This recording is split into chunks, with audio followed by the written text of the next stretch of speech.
Speiser's podcast, Freedom Specialist, and I just wanted to start off by introducing you, at least for this segment of the podcast, to Ryan King. Now, King Ryan, as I like to call him, he's a fantastic man. I've actually known him for quite a while, and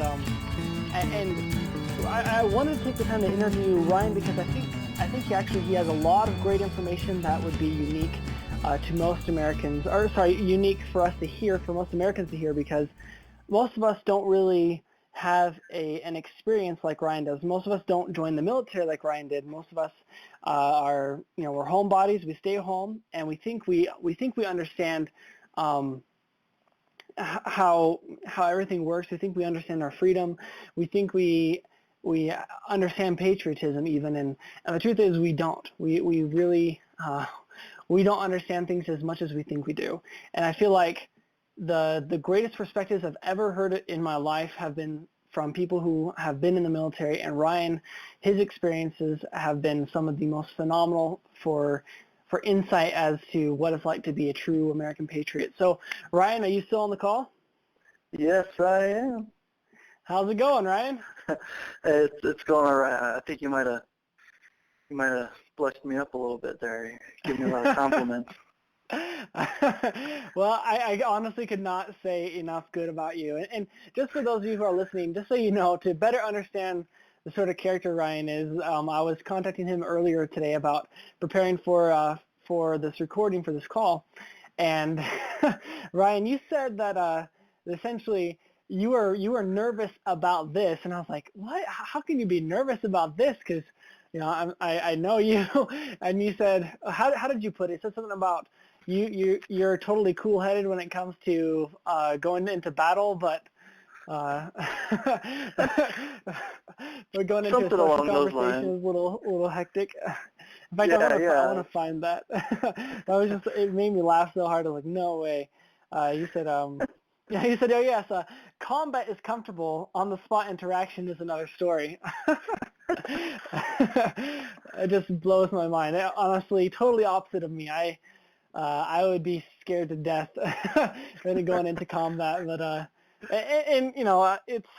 I'm not necessarily. I don't get. It's not that I don't get nervous when it comes to doing this stuff. It's just I have a little more experience. But either way, thank you so much for being on this call. I want to start off by asking you, Ryan, you served in the military, and that was the Army that you served in, correct?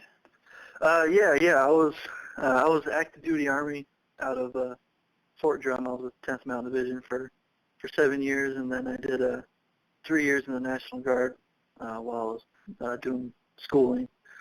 And I was infantry, more specific. I did mortars, so I did some far shooting and some close shooting and all kinds of fun like that. So. Wow. So you've really had quite the unique experience to both have that, like you said, close experience and long range. How long did you serve for? So I did basically 10 years, just about 10 years total. Like I said, wow. seven active duty and 3 in the Guard. So. Wow. So and how many tours did you end up serving? Actually, I only did 2. I did okay. I did 15 months in Iraq, and then 12 in Afghanistan. Jeez. So one tour was 15 months long, and the other was 12. Yep. Jeez. It just blows my mind. Like that's one tour right there. I mean, that's what amazes me is how do people like you do it? I mean, how do you and the other guys that you served with, how do you do it when you're like, okay, I'm going to be gone for like over a year. I'm going to literally say goodbye to everything I know, go out in the middle of the desert, out of the middle of nowhere, and not be around anything familiar for that long. I mean, is it hard? Is it hard to stay sane, or what are some things you did to kind of keep you guys normal? Well, I think from the get-go, you're kind of already at a loss of sanity just by joining the military. So, but no, I mean, my first deployment, I was single, and so I didn't have much at home. I was right out of high school pretty much too, so I was just thrilled. It's like, yeah, this is gonna be awesome. And then my second tour was a few years later. I was married. That was a little bit harder, but it was just there was a job that needed to be done, and I didn't want to go without my boys and let them down, all that kind of stuff, and let down the people of America. Fighting needed to be, there was fighting that needed to happen, and I didn't want to miss out on that. So. Absolutely. I want to ask about that. So many, you just said something I hear so many other people in the military say is, they don't want to leave their boys, right? But I'm assuming you mean like your unit, the group you're a part of. What's the technical term for that? It depends on what level of organization you're looking at, but I guess I'd take it down to my platoon, my company, and that's towards the more or less the smaller side of things. Those are the amount of guys that you'll normally spend most of your time around, and those are the guys that you get to know the most, and all that kind of stuff. So. Gotcha. Would you say that kind of the rigors of the experiences that you had in training and boot camp, as well as going out in the field, would you say that kind of sealed your guys' bonds together? That's why it makes it so hard to not be with them when they go out? Oh, definitely. I mean, it was all that time in training that you spend together. I mean, before I deployed my first time, it was 9 months in my first unit, and so we did a lot of training together and all this kind of stuff, and so obviously you get real close because you're spending time out in the woods and wherever else, going through the crazy experiences that you go through. And then my two best, I'd probably say my best friends that I have in the world outside of my family and all that kind of stuff, they're guys that I trained with and deployed with, so it's you definitely don't want to let those guys down. I mean, it'd be like letting your family down. You just don't want to do that. So.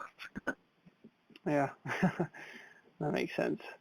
So, Ryan, what led you to join the military? You said earlier that you wanted to go back out for your boys, but then you also said that there was a job to be done.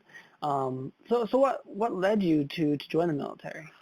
I grew up around military history and especially aviation, but I don't know. I was just really intrigued by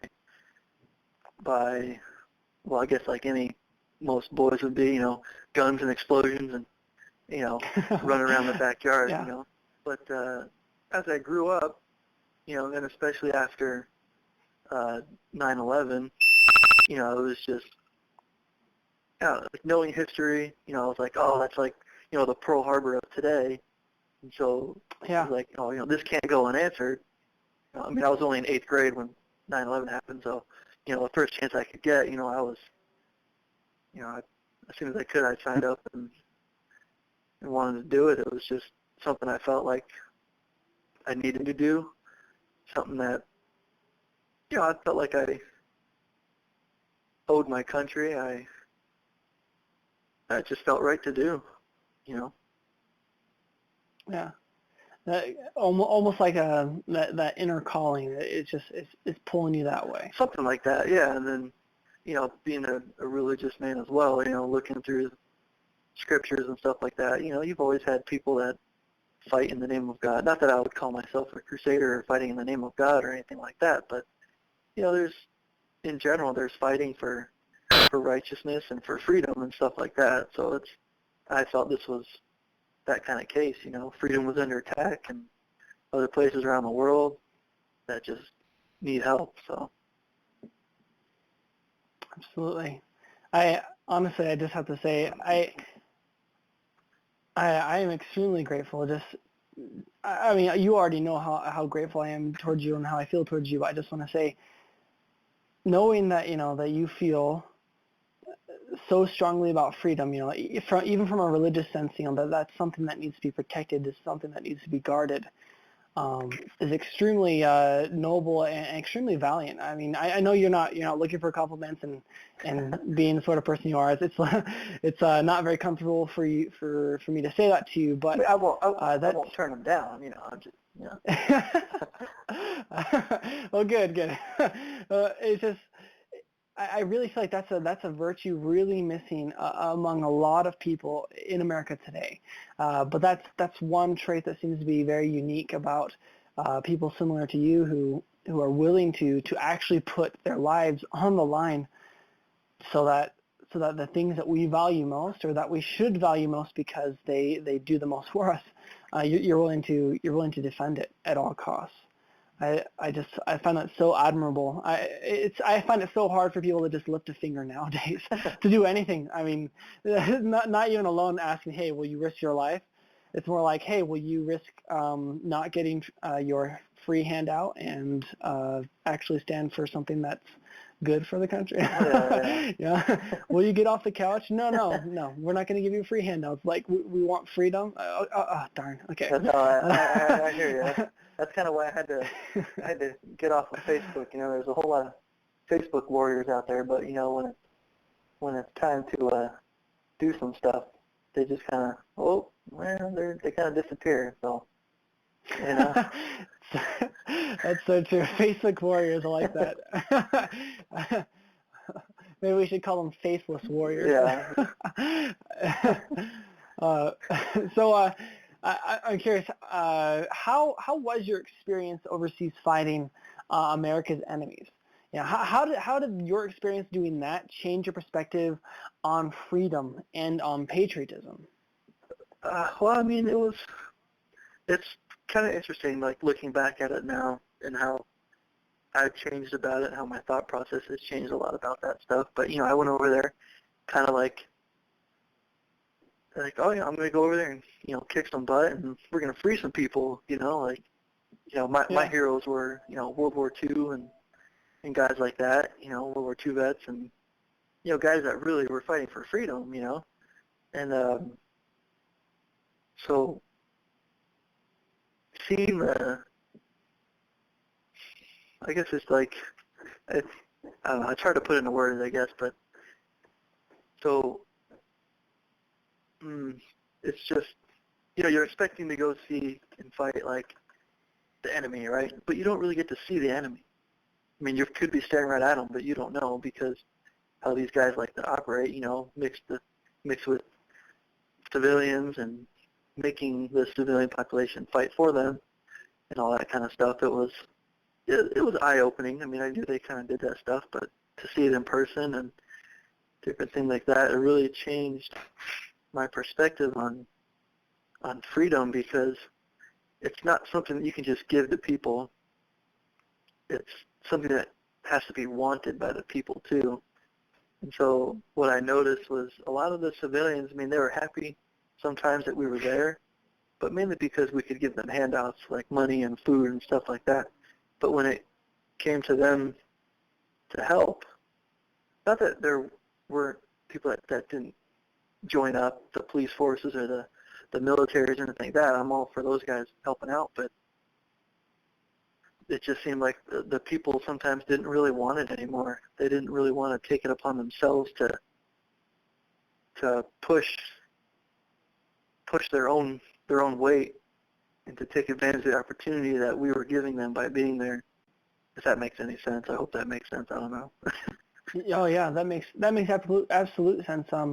Actually, it reminds me of how before the founding fathers really pushed for independence and really went down that path, one of their biggest concerns actually was that were the people actually capable and ready of having freedom, right? Are they at a place in their own attitudes and behavior to be free, or are they not, right? And because they understood that if they were to just try to wage a war, they would probably lose because they don't have the people really with them because they're not willing to fight.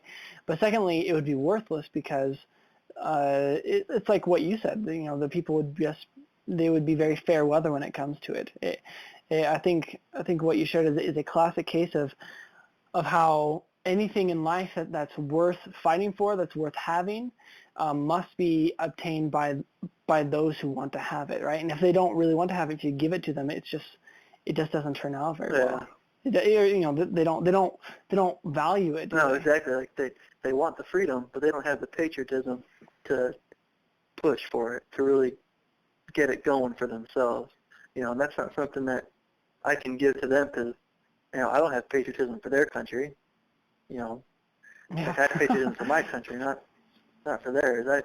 I'm caring for freedom, but, like I said, I have patriotism for my country, not theirs.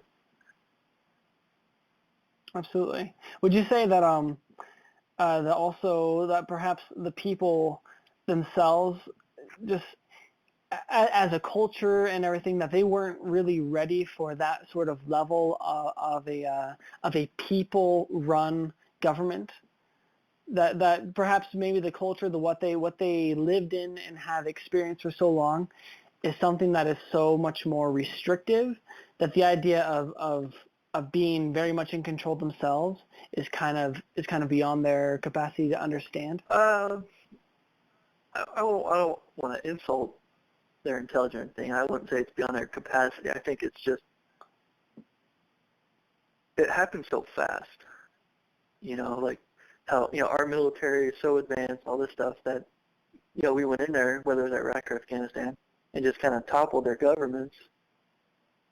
But then, it just happened so fast. There was no real slow transition. It was, all right, the government's gone. Here you go. We'll stay here and help you out. But, figure out your freedom for yourself now, basically. That's overgeneralization probably, but that's just the way it seemed to be. It was kind of a free-for-all, a big power vacuum kind of thing. So. Yeah. You're right. That makes a lot of sense. And I wasn't trying to insult their intelligence for them to, conceive or comprehend that. Just sometimes, I find that it's so hard for people to grasp a new idea when like what you said, they don't have time really to learn it, to adapt to it. Well, it makes you think. I would say, well, that was part of the other thing. Like they didn't have the time to really do this. And they didn't have the will right away because, they're destitute countries. They're trying to just take care of themselves and their family. So any sign of, they're kind of going towards somebody that will give them the highest bidder kind of thing, Like, oh, we'll pay you to do this for us, but then, the Taliban or somebody come and say, well, we'll pay you to do this for us. Or they'll hold their family hostage or something too. So it's kind of, so it's, I don't know, like there just wasn't enough time to care about their country as a whole on the majority, I believe. So, they were worried about their families, which is obviously understandable. They're just trying to get by and survive and all that stuff. But it was just, I don't know, it just all happened too fast from our end, like I was saying. So it's just kind of a little too much too fast. Absolutely. So then how would you say, what was America to you before you served, and how has that changed since?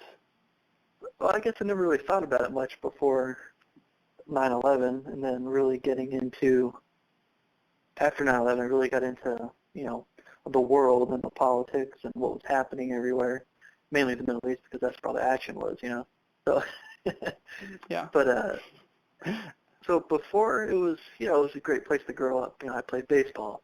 I played with my brothers, and my sisters, and went to church, and, the average taking it for granted, because you just don't know any different, really. Not that we were in any way, rich or anything like that, but, I understood hard work because of my parents working hard and all that stuff, but, I just didn't really think much about it, and then once it really came time to figure out, like, maybe I'm kind of growing up, I might need to start doing something with my life. It was, and it was just, nobody messes with America. Nobody messes with my country and gets away with it, And so at that point, America became, probably my number one passion. Honestly, it became everything that I cherish and I love, especially the freedoms that we're able to have. And so, what better way to show my appreciation to the founders of our country and to the meaning of this country than by fighting for it. Not that I want to go and kill and do that and do those things. It's something that needed to happen because bad things are out there. So it's people like that are the ones that know what they're doing. I'm kind of going off on a tangent now, but just Oh no, you're fine. Keep going. I mean, this is awesome. Well, no, it's just like I felt like it was just clear to me all of a sudden what America is supposed to be, not just to the people of America, but to the world. It's supposed to be a beacon, a shining light unto the world of the great experiment of democracy and freedom, And so, I mean, I don't see really any other country where we have a giant influx of refugees, immigrants, and all this kind of stuff. You know what I mean? Like, who doesn't want to come to America? If anything, it's a lot of these, the rules of people that want to leave America because they're, boo-hoo about Trump and all this stuff. But that's... And even then, they don't leave. I wish they would. I agree. I'm still waiting for, Rosie O'Donnell for people to go up to Canada, but they're not. I know, right? You guys promised. So, yeah, that's a whole nother side discussion there. But, no, I mean, it was just, like I was saying, I started to understand what America was and what it was supposed to be. And so, I wanted to stick up for it and make sure it stays that way. Absolutely. So then what does it, speaking of politics and everything, what do our politics do to the troops, and to the cause they're fighting? How do our American politics affect Well, so I'm sure you've heard the term, fighting with one hand tied behind your back or something like that. But it's trying to fight hogtied, Your hands and feet are bound together. You're gagged, like you can't. The politicians I believe the politicians really ruined this conflict because, I mean, who fights a war for 15 years? You know what I mean? How have things not been settled in 15 years? And that's kind of one thing that kind of disappointed me the more time I spent in the military was I really started to see how the politicians were just ruining things because of their either political correctness or trying to make it a clean war. War is never clean. Are you kidding me? How did we win World War II? We bombed everything. We went in, we went in full force. Beat the enemy into submission. But now look at Germany and Japan. Look how they've prospered. We fought with them for 5-6 years, and now they're, amazing countries. And so why did everything change after all that? I think it was because everybody starts to get their sticky little fingers into different things across the world, whether it's oil and some kind of income that can boost somebody's wallet, basically. And that's kind of where I think that's where things went. They put these rules of engagement on us that really limited our ability to fight. My job as a mortarman was basically zip. My first deployment, I was part of a personal security detachment for one of our commanders. So I wasn't even shooting our mortars anymore. We were driving around the countryside all the time. Really, just driving around? Yeah, pretty much. We were. I have no idea how many miles we drove that whole deployment, but and then in Afghanistan, we went in there pretty hot and heavy, but I think it came to a point. I think I even mentioned this in your book that the way our commanders were almost kind of fearing to be reprimanded, that they put so much restriction on, once again, mortars or anything that was any kind of heavy ordnance that we weren't able to do this job anymore. We weren't able to be effective in combat. We weren't able to take care of the enemy. So, and that caused us to lose guys, wounded or killed, because we kind of had to play soft and play nice. But obviously the enemy is not going to do that. So. No, absolutely not. And I'm a little more aware, obviously, because we've spoken before, and also because of the things you've allowed me to put into my book from your experience. But could you describe what sort of rules of engagement? What are some of those things that were causing you? You said the politicians were basically hog-tying you and everything. So what would the rules of engagement be like? Say that again. You're kind of Chuck. Yeah. What sort of examples of some of the rules of engagement that you had to follow that were very much conflicting with the mission? Okay, so Afghanistan was a major one. Was because I was out.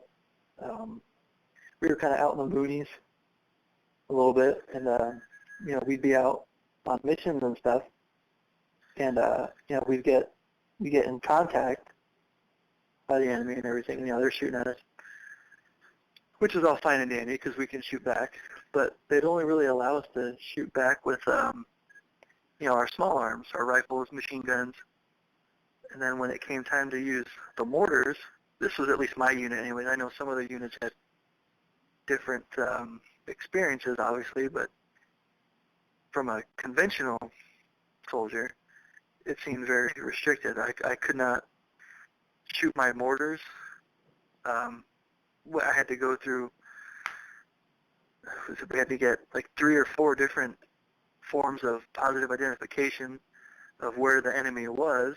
Sheesh. And this is all, this is combat. This is split-second decisions. This isn't, hey, can you take a minute and see where that guy really is and pass it up the chain, and we'll make sure that's where he is, and we'll pass it up the chain one more time and make sure that's where he really is, and then you guys can go instead and shoot at him.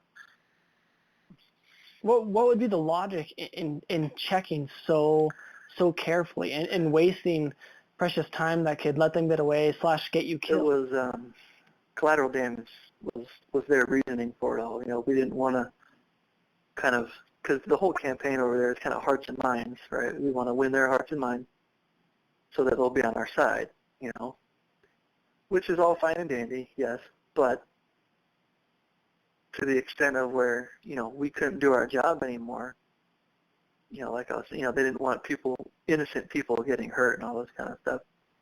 But, that's kind of combat. That's war, People are going to get hurt, especially when the enemy wants to hide themselves amongst the people. So it is it's a fine line to walk, but it's too fine. It isn't the kind of line we should be walking, honestly.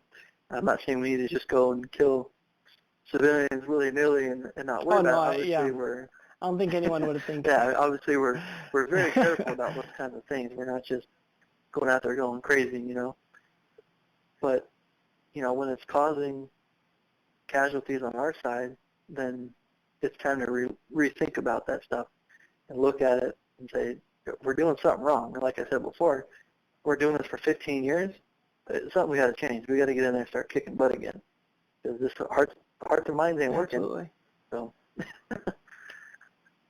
Yeah, because probably from the world sort of perspective, even from the enemy's perspective, is we're basically a bunch of farmers with dinky guns, and we're kicking the hardest, we're kicking the trash out of the hardest, the biggest army in the world, or the best army in the world. Oh yeah, definitely. It really does cause you to question, like, why, why is it so, what's going on? Why is it so slow? Why aren't we making really much progress? It's actually kind of scary now to see that, we're losing a lot of progress, and, they're gaining it now. They just had that, what was it, like, probably the 4th attack in England in the last year? 2 in the last, 30 days? 2 in the last 2-3 weeks or something like that? Yeah. They're gaining ground. It's not just in the Middle East now, so I don't know. All the politicians are all about this, political correctness. They're all worried about everybody's feelings. Like, no, you just gotta forget the feelings and go for the throat. So get to work. Yeah, go. No, you're right. It's the concept of eliminating an enemy before the enemy gets a chance to, to really figure out how to defeat us. Yeah. Well, that's, right? To and that's gain why that I love strength. the study of history, because all you gotta do is look in history, and you can see the exact things back in the 30s that are happening right now. We were so passive with Hitler, and all of a sudden he controlled basically all of Europe. And then we had a whole big world war.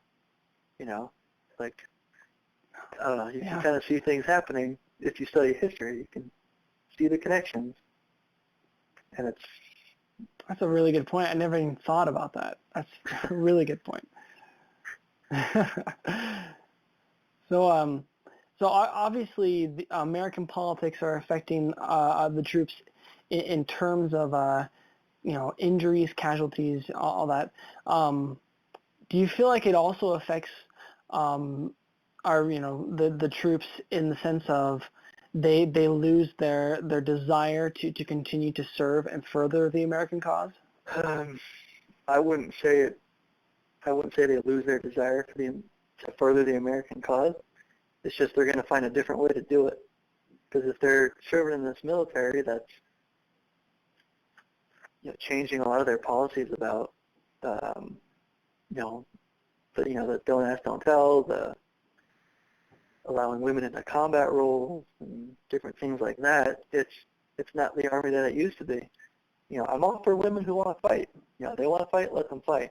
But you have to understand the dynamics that go into a cohesive fighting unit, and the politicians don't. They have no idea about that stuff. Yeah, they're about handing trophies to anyone who crosses the line or starts the race. Yeah, exactly. They're worried about giving everybody a fair chance and all this stuff, but you got to think about it, and they're not. They don't understand those things, and so that was actually kind of one of the reasons that I got out off of active duty and out of the military in general was just, I was only in 10 years and I saw it change drastically. And it was... Yeah, you were there for most of those changes, pretty weren't much. you? I served with a couple of guys that were openly gay, but you know what? They weren't trying to cram it down my throats. They weren't trying to do anything crazy. They did their job, they did it right, and that's all that mattered, So there was, I never really saw, I wouldn't say there wasn't persecution or anything like that, but, for the most part, I'd say 90% of the time, things went smoothly and went perfectly fine because we trusted each other, we did our jobs. So, I'm all for people wanting to serve their country, go ahead and do it. But it's just, the politicians just make it harder to do it the right way. And so, yeah. Absolutely. No, absolutely. And actually, how you said that, how, the troops, people who go out like you and experience this, you said that not that you're going to, you want to give up on the fight, but you're going to find a way to do it in a different way. And as sad as it is that they had, you and other people in the military have to go through that experience where, you go out to do a job and it kind of disenfranchises you to fulfilling, America's mission in that way. I will say maybe that actually might be a good thing in the sense merely that we're going to have more people like you, Ryan, and many other American patriots who are willing to take the fight inside the homeland, right? Inside America, not physical fight really, but politically. Would you agree that maybe that people leaving the military for similar reasons will probably end up being a really good source of potential candidates for people to vote in who can be moral candidates in the future? I would agree and disagree with some of your statements, but definitely agree that, and it's actually something I've noticed too and I've thought about a lot was, because of this conflict lasting so long in the Middle East, that it's actually created a lot of patriots, a lot of people that might not have thought about it before, but then they said, hey, I want to go serve my country.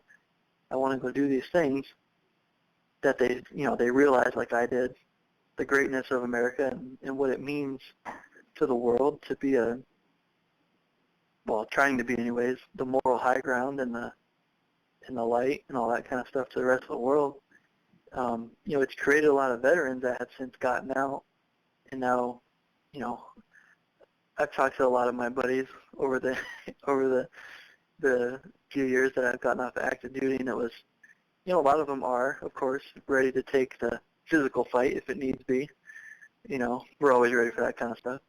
But yeah. but definitely, no, I agree, and that I've actually seen more and more military experienced people getting into local government, even whether it was state, and then actually getting into federal government, and it's actually a relief to see it. And when I hear them speak, it's like, okay, they still have that love of country, the love of freedom that is lost by so many of our older politicians that have been there for their whole life, and have never served or anything like that. Yeah. And they're just kind of in it for themselves, when I know these guys and gals that have gotten into government one way or another, they're actually in it for the community, for the other people. So they're actually serving other people. They're actually serving like they say they are, not like how everybody else says they are. Absolutely. They're serving in the right way, in the way that people need, civil servants to serve. They're serving, period. They're doing it right. Exactly. I mean, and absolutely. Another thing, what I love about history is you look back at a lot of our great leaders in the government, a lot of them were military, prior military.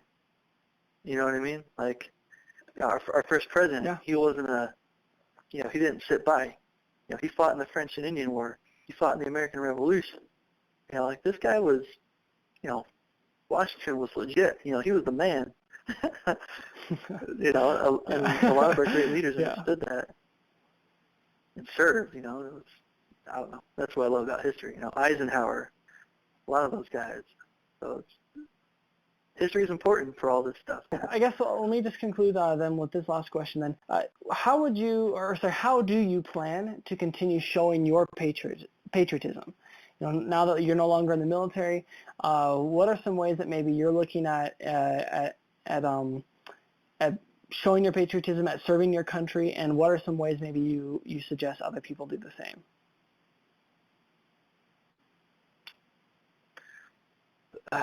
Well, the first thing is, instead of crying about everything on Facebook and just crying in general, get out and do stuff. Vote.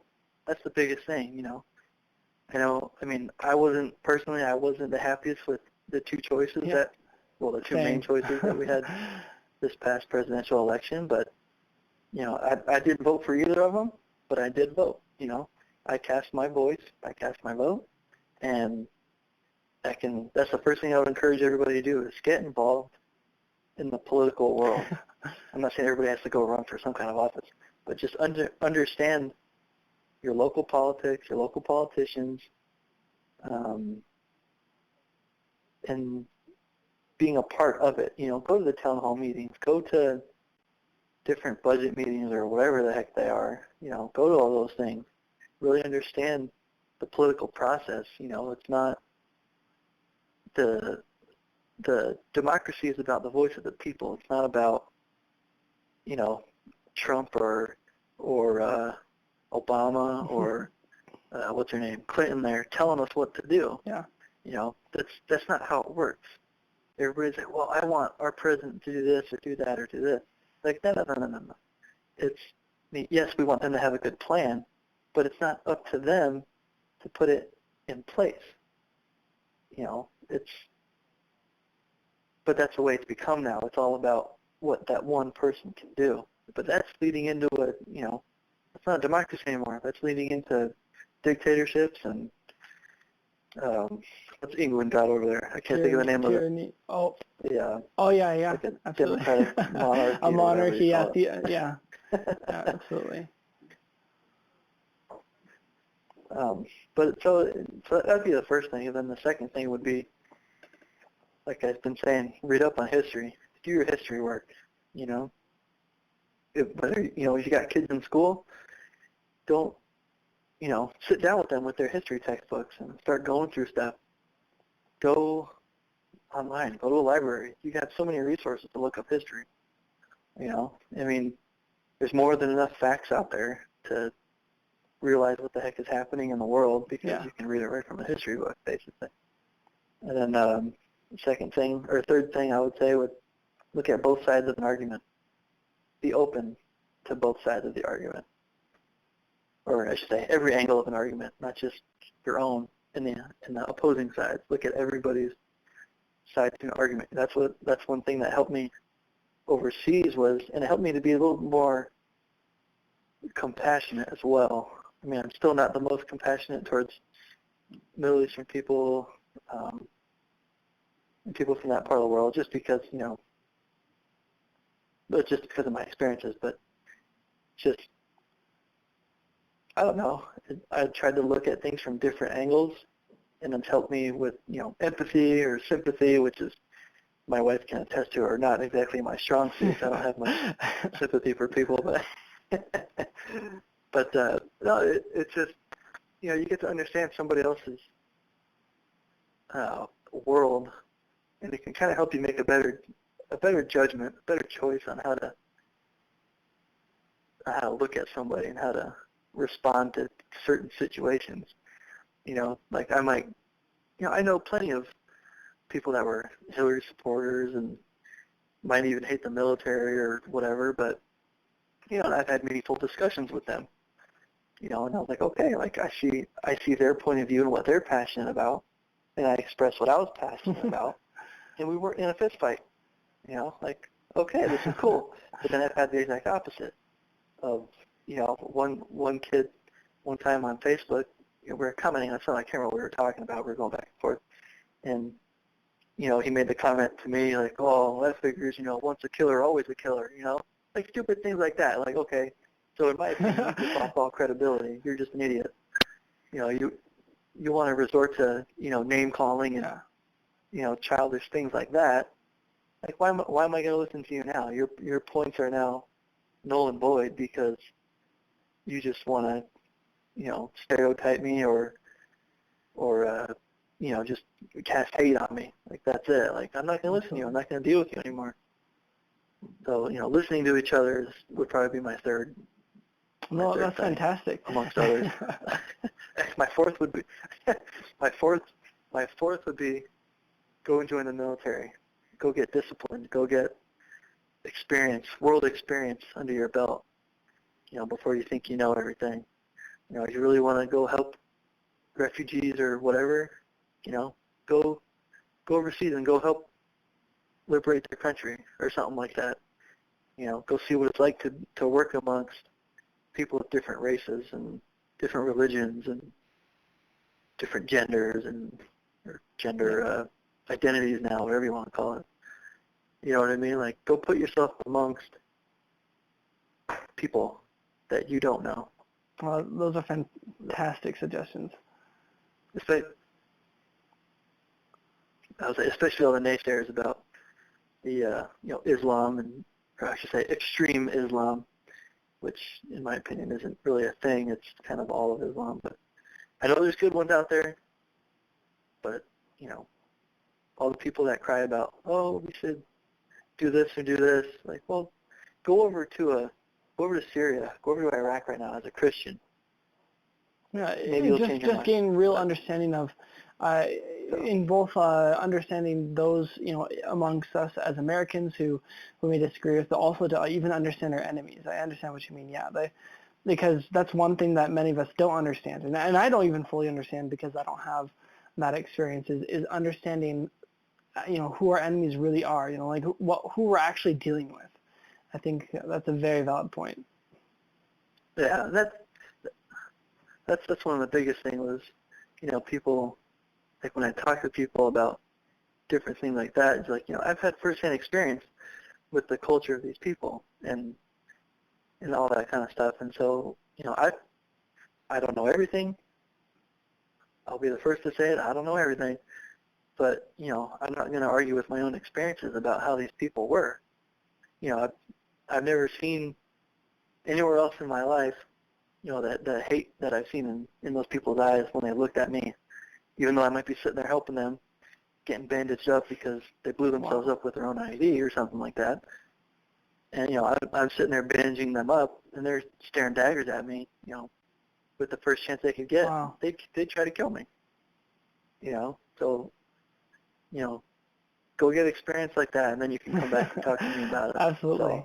So. Thank you so much for your insight. Honestly, I'm blown away at just a lot of the wise things that you said. I mean, I don't know how wise a lot of this stuff is. I'm just throwing stuff out there now. You can put a hole in the wall, I guess, right? But no, seriously, I think a lot of really valid points, and I've definitely had my eyes open from a lot of the things that you said. It's definitely been a learning experience for me, humbling actually for me to hear you say some of the things you said, where I'm checking myself even and going, oh goodness, like I should definitely spend a little more time listening to the other side, more than I know or think I do. Absolutely, like, yeah. I'm gonna go away humbled. Well, that's what I think a lot of people should do too. I'm not saying veterans are the end all be all to everything, and we're not gods. We're not. You ask any veteran really, and they don't care if they're listened to or not. But like you're saying, like we have experiences that can help. And I think if people would just actually take the opportunity to talk to us and listen to us, they would, like you're saying, probably get some kind of understanding. And I do the same with people I don't understand. So. Or just join the military. Well, sounds get good. A really good understanding. Well, thank you so much for being on this call, and honestly, I'd love to have you on again in the future sometime. But yeah, keep up the good fight, and if you ever get into politics, you better let me know, because I'll be happy to, especially to have you on again to get anyone, to know the sort of good that you can continue to do in a political office. But that's a completely different tangent, a discussion for another day. I don't know if I'll get into the political world and talk about politics. Understandable, yeah. So. Well, thank you so much, and I look forward to talking to you again. All right, man. Thanks for having me. Great. Yeah. Yeah. All right, have a good one. Life is living the profound.